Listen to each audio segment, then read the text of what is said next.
everybody, welcome back to another SUPboarder video. This week we're going to be reviewing the 2020 Fanatic Stylemaster in the 10' by 28.5 version. If you're looking into getting into longboard SUP surfing or just getting into SUP surfing in general, this board could be a very good board to look at. So Fanatic have been making the Stylemaster for quite a few years now, but they have changed this board around a bit and they've really reduced the sizes that are available in this board. Last year they had a 10'6" and they also had a 9', but this year you can only get it in a 10' length, 28.5 wide, which is this one, and the 30.5 wide.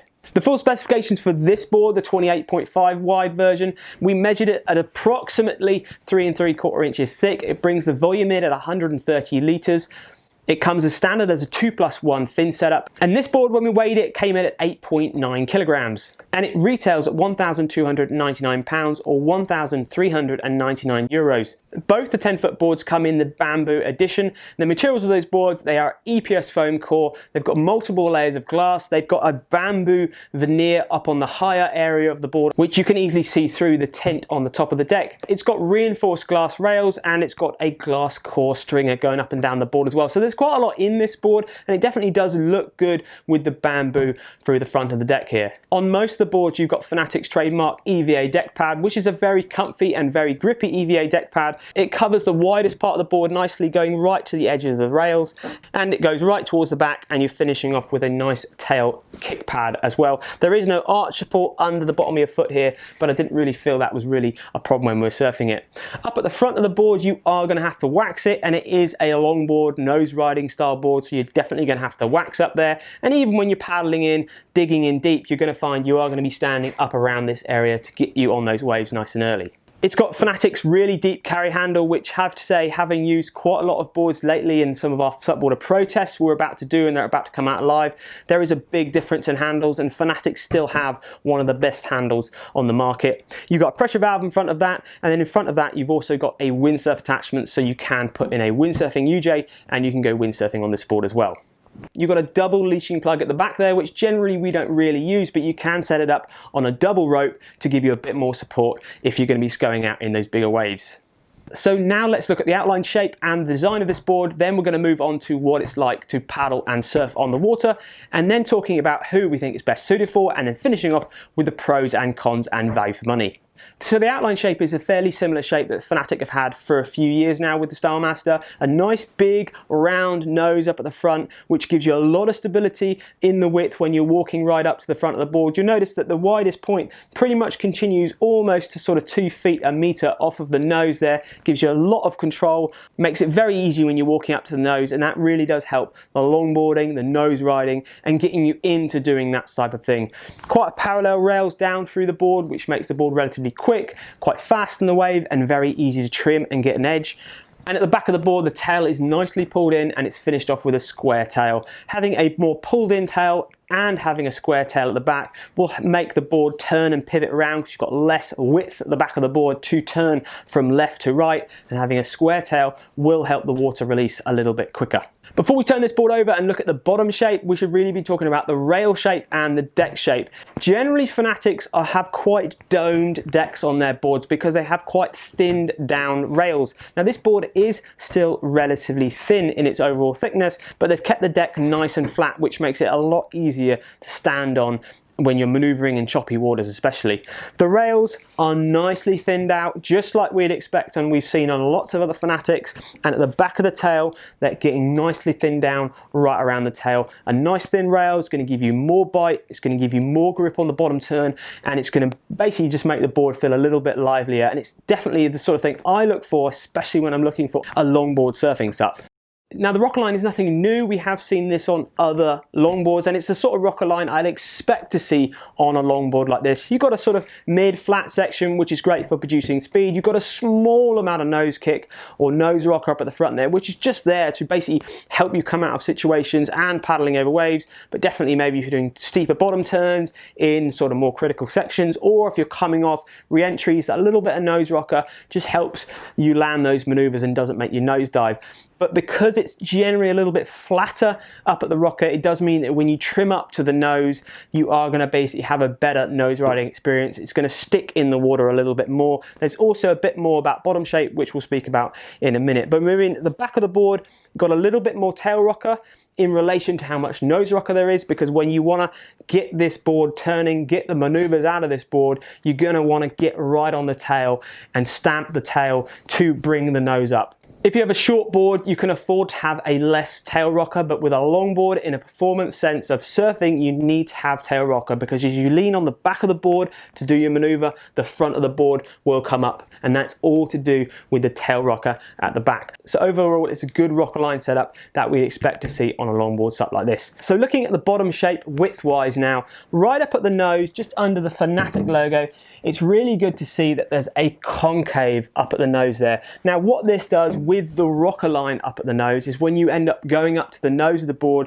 and you're walking up to the nose, gives you a little bit more stability up here when you're standing with your feet. If you have a V going right towards the nose of the board, it's a little bit more technical when it comes to standing up towards the nose of the board. Having a bit more of a scoop, concave underneath like this one, makes it a little bit easier. Moving back, it transitions from this concave to a very slight V, which isn't really coming out there, but here you can easily see the V is now coming out. So gone from single concave to V, and actually it's actually a double concave, so they've actually slightly recessed either side of this central V.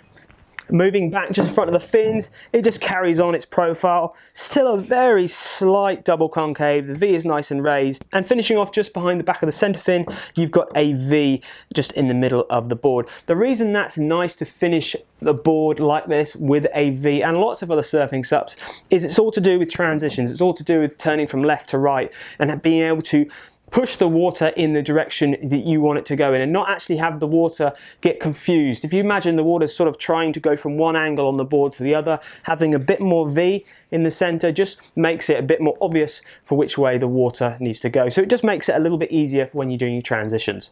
Looking at the fin setup you've got here, you've got the same fin boxes that you get with all the Fanatics. You've got multi-fin boxes, which takes FCSs and it takes Futures fin boxes. It's a really nice fin box system that's easy to use, all sorts of fins. The fins they come with are a nice size and shape honeycomb fin, very lightweight, very strong, 4.5 inch up on the front here, and you've got a 6-inch center fin at the back. I really like the 6-inch center fin. It's a good size, especially with this board. I think the bigger version, the 30.5 wide, comes with a bigger fin, maybe because they're sort of tilting the hat that the bigger riders will be on that board. They might want a bit more finnage to give them a bit more control when they're pushing those turns.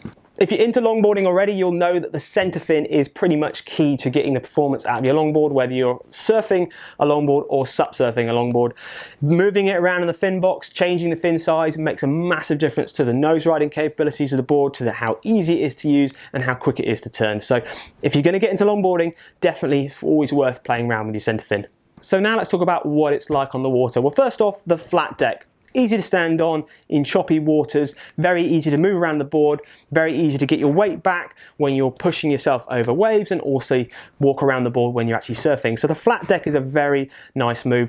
The thinness of the board throughout is nice, so if you do punch through waves when you're paddling out, you haven't actually got to get the board up and over the wave. You can actually have the white water or the wave break onto your board. Having a thin nose of the board really does help the water to shed across the board, and it doesn't really slow you down.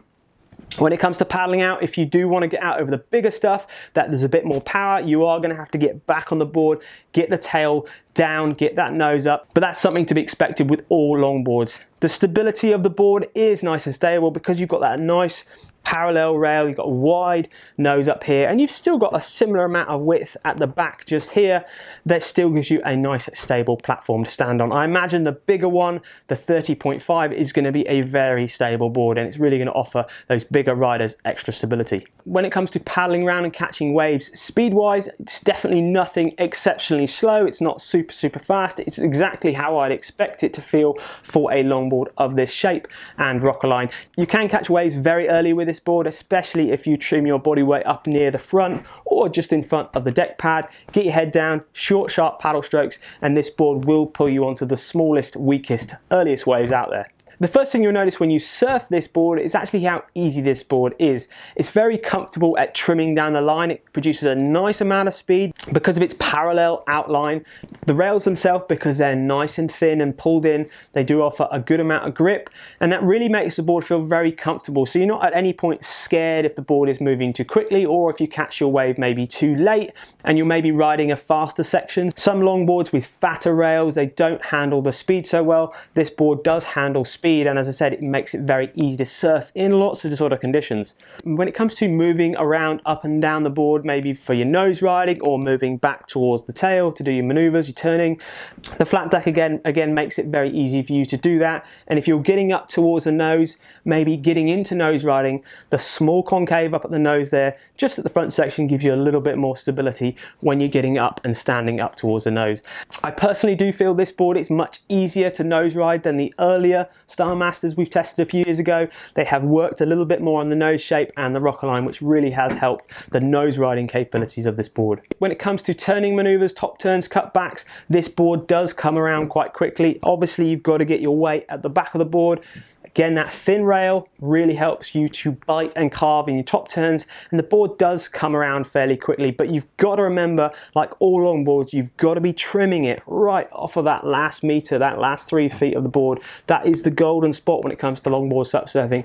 If you end up doing your maneuver up around the midsection and initiating this straighter edge, the board is not going to come around, and that's what to expect with all longboards. So you want to trim those boards, get them right at the back, and then that will really bring the board around. And another thing I like to highlight and bring up is the width at the nose there is great for the transitions when you're coming off of white water, re-entries, foam climbs, that sort of stuff. Having that extra width really does help you get more out of your wave, and it makes up for lack of confidence or lack of skill level, so you are going to be able to do those floaters and re-entries easier because of that width at the nose there.